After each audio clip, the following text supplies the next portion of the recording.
This is Lisa from Mobile Tech Review, and today we're continuing our Ultrabook Smackdown comparisons, looking at the Dell XPS 13 on the left and the HP Folio 13 on the right. Both are 13-inch Ultrabooks, which means they have Intel inside, thin and light designs, and they have SSD drives. So what's the difference? We're going to take a look now. The XPS on the left, the base model, sells for $9.99 currently. It just came out. It's about a month, 2 months newer than the Folio on the right. The Folio sells for about $9.49 in stores for the pre-configured quick ship model, and if you order it from HP's website online, currently they're selling it for $8.99, so a little bit difference in price, but not enough that we'd say it's worth making your buying decision based on $50 or $100, honestly. You can see that the Dell has a little bit smaller footprint because they work real hard on getting the chassis as small as possible, so it's actually the smallest of the 13.3-inch Ultrabooks on the market. HP, on the other hand, with the Folio, well, they and Toshiba did not go for an excess of style or anything like that. It's thicker than the average Ultrabook, though still much thinner than other notebooks available on the market right now. And you can see just right here, a little bit of difference in thickness. The overall package is thicker on the HP. And the design changes continue with the edge-to-edge Gorilla Glass here on the Dell XPS 13. A nice touch in terms of durability and look. I know everybody loves that edge-to-edge glass. It might crank up glare a little bit more, but, well, what can you do?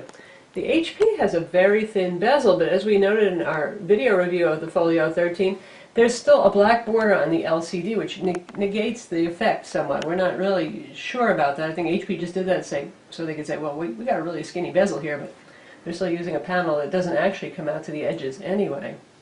Both have very good keyboards and both are backlit. The Dell has a more even kind of individual LED backlight, whereas the backlight on the HP oozes out from around the edges of the keys as well as illuminating the characters on the keys. But both are easy to see in the dark, not too bright, not too glaring, and a nice gentle white. And they have controls on the keyboards for each unit so you can turn the backlight on and off. Dell actually has an ambient light sensor that can control keyboard brightness and display brightness. So we found that it controlled display brightness more so than keyboard brightness.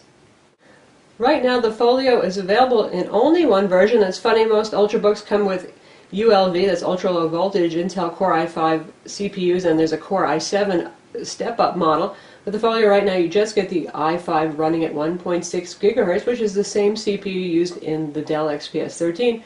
And pretty much in most every Ultrabook that's available on the market right now. They both have 4 gigs of DDR3 RAM that's soldered on the motherboard and SSD drives. Both are 128 gigs for the base model. Again, HP doesn't offer any up configurations there, so right now you can't get a higher capacity SSD drive. Kind of weird. Dell pulls ahead with the drive that they use. They're using the latest Samsung PM830, which is a SATA 3 SSD drive. That's the fastest kind of interface you can get right now for a hard drive, and the benchmark numbers show quite a difference. In fact, you'll see twice the speed on the Dell versus the HP in the disk tests in PCMark Vantage. About 20,000 versus 40,000 for the score there. Overall on benchmarks, of course the Dell is bolstered by that faster SSD drive, but Dell scores closer to 10,000, whereas the HP is trying to get up to 9,000, so the Dell is a bit faster in terms of synthetic benchmarks. In terms of day-to-day use, also the Dell feels a little bit faster, but the difference isn't huge. It's not going to really change your world miraculously, going up to the Dell in terms of speed improvements. In terms of heat and fan noise, well, the HP has a plastic bottom, so it doesn't get too terribly hot to the touch the way metal bottoms do. And it runs fairly cool. Looking at it with CPU temperature monitoring utilities, it stays around 45 degrees centigrade most of the time. The Dell stays cool with its carbon fiber bottom. That's nice, and we're going to take a look around at materials in a minute so you can see that up close. And the CPU tends to run closer to 50 degrees centigrade. And here's the funny thing, you've probably been noticing the fan whining in the background. That's actually the HP Folio 13. Some folks have complained about the Dell XPS 13 having a loud fan, but Dell quickly released a BIOS update that took care of that, and it's actually rather quiet.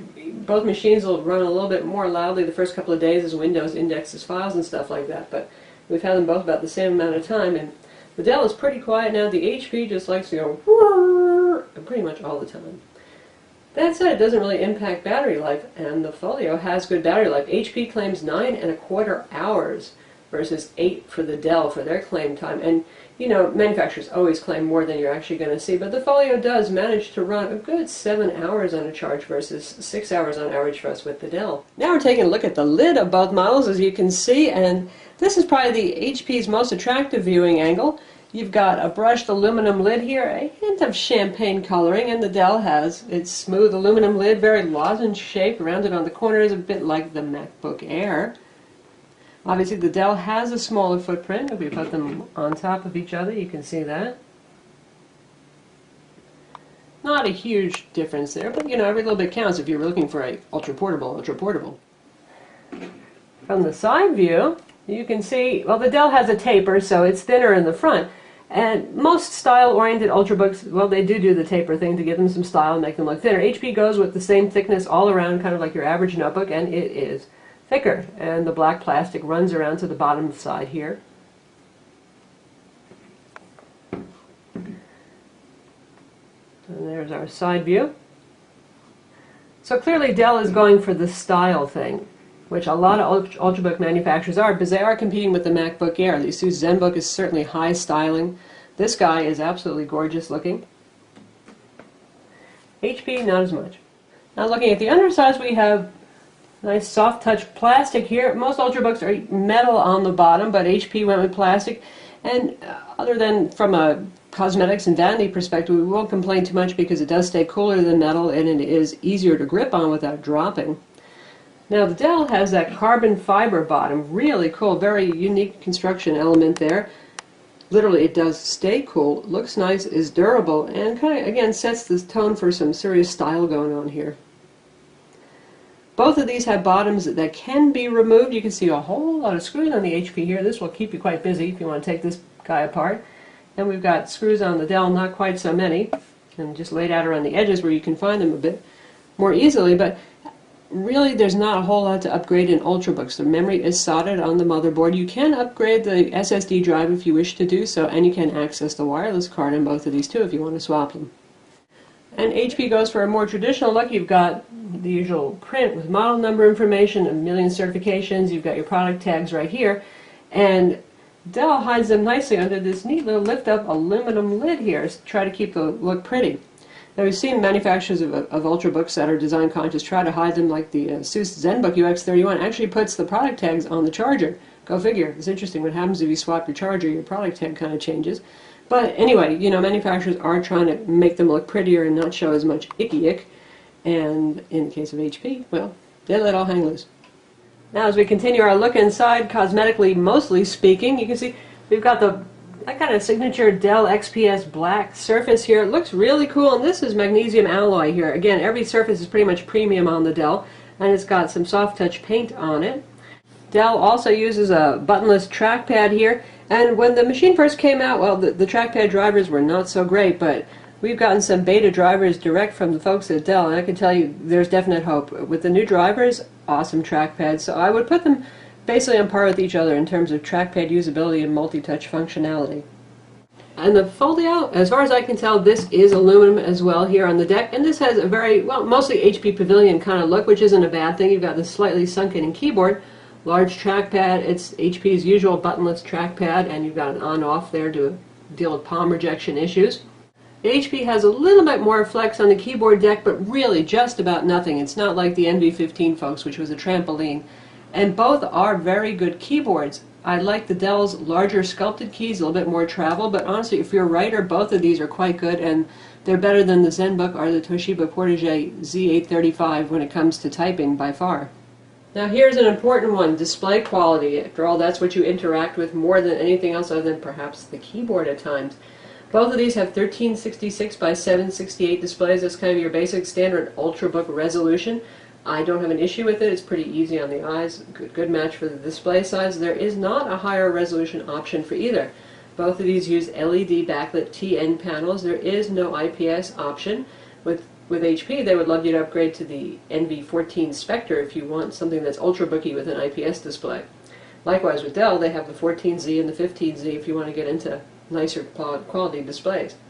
But that said, The Dell display is much brighter. Right now, you can see we got the same picture running on both, and the Dell is set at 50% brightness, whereas the Folio is set at 100% brightness. Now, the Folio's brightness is adequate for indoor use if you don't have a super brightly lit office, but if you can take it out to a coffee shop, a sunny place, it does not have really enough brightness to combat and fight the glare issue when you're in good lighting, whereas the Dell is very bright. It's one of the brighter Ultrabook displays on the market.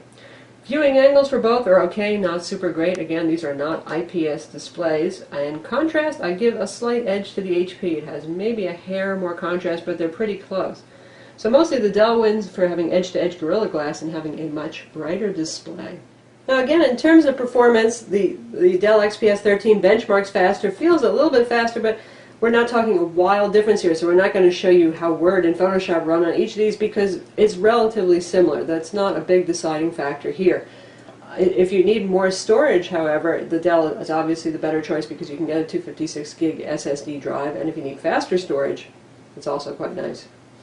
When it comes to build quality, fit and finish, the Dell is put together with extreme care. Great materials, not a single seam out of place. Really good. And I have to say this Folio is also put together well. All the seams align up well. There are no problems. We didn't have any dead pixels. I know HP's been taking some flack lately for build quality, and I've actually mostly noticed the problems with the Envy line, which is their really high-end line, so that's funny. I think that would get the most attention to detail. But no problems with lid warp or anything like we had in our Envy 14 Spectre. Well put together. With the Dell, you get a year of premium support. That means they will actually come to your house and fix the notebook if you have a problem that can't be fixed via remote access. You get their higher line support folks on the phone, speak great English, very nice and helpful. I actually spoke with them, so you get a little more mollycoddling with the Dell product. Now HP pulls ahead a little bit when it comes to ports. You can see you have a full Ethernet jack here, isn't that awesome? And a full-size HDMI port also. That's your power right there. And you've got a USB port and an SD card slot. Dell, on this side, we've got our high-speed USB 3.0 port and a mini display port. It doesn't do HDMI. Now you can get a dongle adapter, as we pointed out in our XPS 13 review. For about $10 that will adapt your mini display port to an HDMI port or whatever it is that you actually need, VGA, you name it. So I actually prefer the display port for its versatility and its ability to drive really large monitors and mate with different interfaces like DVI and all that kind of thing if you need. But then again, a lot of folks just really want to connect their notebook to a TV or an HDMI monitor, and HP has it for convenience there. You just got that port right there built in, no dongles needed. Now looking around on the other side, that's your power port here for the Dell. This is your USB port and your combo mic headphone jack, and on this side we have the HP's other USB port. It has one USB 3.0, one USB 2.0, just like the Dell, and here's your combo mic headphone jack. So you get built-in Ethernet with the HP, which can be very important to business users. You've got to use a USB dongle with the Dell. And again, we've outlined the differences between the kind of display port that's included.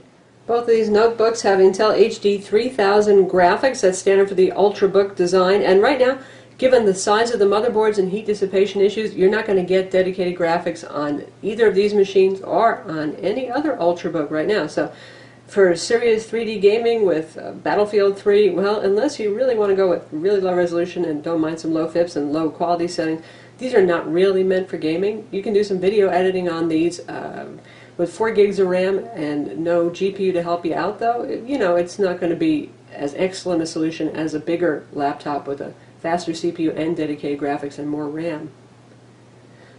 That said, I have edited 10-minute 1080p videos and exported them as 1080p for YouTube, and it takes about a half an hour for the export. Actually, working with the footage and editing is pretty quick on both of these. A few more fine points. Both have webcams and integrated mics. The Dell actually uses the webcam for facial recognition and logon, and it works better than most notebooks we've used. It's really pretty cool, so I like that feature a lot. When it comes to wireless, the Dell has Intel WiDi wireless display, so you can use it with Netgear, Push-a TV, or one of those adapters. You plug it into your HDMI port on your TV or your AV receiver, and you can wirelessly send your picture, your video, whatever it is you're doing, onto your TV or use your TV. It's basically a second monitor, no wires attached. HP gets a little bit stickier. Now on their webpage they say that they have Intel wireless, which is a requirement for using WiDi, but in fact this model here, the 1020 US, which is their quick ship model and is also available in stores, has Broadcom Wi-Fi, so there is no WiDi on that. Now, if you order one directly from them, maybe you can get it with Intel Wi-Fi and then get WiDi, but just talking about the one that's available in stores and as the fast ship model on HP's website right now. In terms of software, Dell has done a pretty good job of keeping the machine clean. Their XPSs haven't been getting too bloaty lately. Both have antivirus on them, antivirus trials. HP goes with Norton, Dell goes with McAfee. You can remove those and install whatever you like if you prefer. And HP kind of bloats things up. Most of the things on there are web shortcuts, and we cover that in depth in our video review, but I'd like to see a bit less bloat on something that has a small SSD drive. We only have about 65 gigs available out of our 128 gig SSD because the restore partition takes up space, some of the built-in hibernate partition takes up space, and that's used for Intel's rapid resume feature, so that you can just open up the lid and come out of hibernate within like 8 seconds or so. But beyond that, we've run the MS Office 2010 Starter Edition install, so that took up a little bit of space. Other than that, we really haven't put much on there, and you're down to 65 gigs already. Dell stays a little bit cleaner. You get about 10 gigs more free out of the box. When it comes to audio, both of these are above average for Ultrabooks with pretty loud speakers. The HP goes with Dolby Audio, not Beats. Beats is pretty much something they use for their NV line, but you're not going to see it as much in something like business class Folio. And the XPS has pretty good sounding audio too, with really nice separation. Now the Dell XPS fires from somewhere around here. That's what it sounds like anyway. You've got stereo speakers there. And we've got this little vented grill here for the speakers to fire out on the HP. So both are pretty good choices when it comes to volume and audio quality. At least for a 13-inch size notebook, you know, you're not going to get mega booming bass and stuff like that out of products that are this small. So that's the Dell XPS 13 versus HP Folio 13 Ultrabook. Now, aside from the fact I know some of you are big-time Dell fans or big-time HP fans and you like to keep with the brand that you enjoy, if you're open-minded and looking at either one, I can tell you that the HP Folio gets points for a long battery life. It lasts up to an hour longer than the Dell and an hour longer than most Ultrabooks on the market. And it has that built-in Ethernet port, which is handy for you business users. And there's the full-size HDMI port for those of you who care less about driving a diverse array of display peripherals like the Dell supports. The Dell, however, I feel brings more to the table. They both have very good keyboards for typing, but the Dell, well, it wins. It has an even better keyboard. It has an edge-to-edge Gorilla Glass display, and you can see here the colors are a bit richer, and it's about twice as bright as the HP. And then there's the materials aspect of the whole thing. This is all premium materials. This goes with the whole Ultrabook philosophy of something that's going to compete with the MacBook Air, whereas HP, I don't know, they were just trying to be a little understated and boring there with materials. But it's not just about the design. Okay, we all like to have something that looks pretty, and looks do count in terms of pride in our consumer electronics. There's a durability issue. Here you've got aluminum on the lid, Gorilla Glass, carbon fiber, magnesium alloy, and here we've got aluminum. Not too much flex on the lid though, but there's some flex on the lid, a little aluminum on the deck, and then plastic on the bottom. The Dell feels more like, well, a deadly weapon. You know, you could whack somebody with it, you'd probably hurt them. I wouldn't probably hit somebody with the Folio because it might lose. Again, if you're interested in these machines, be sure to watch our full video reviews, and you can read our written reviews to learn more about each in depth. I'm Lisa from Mobile Tech Review. This is the Dell XPS 13 and the HP Folio 13 Comparison Smackdown. Don't forget to subscribe to our YouTube channel.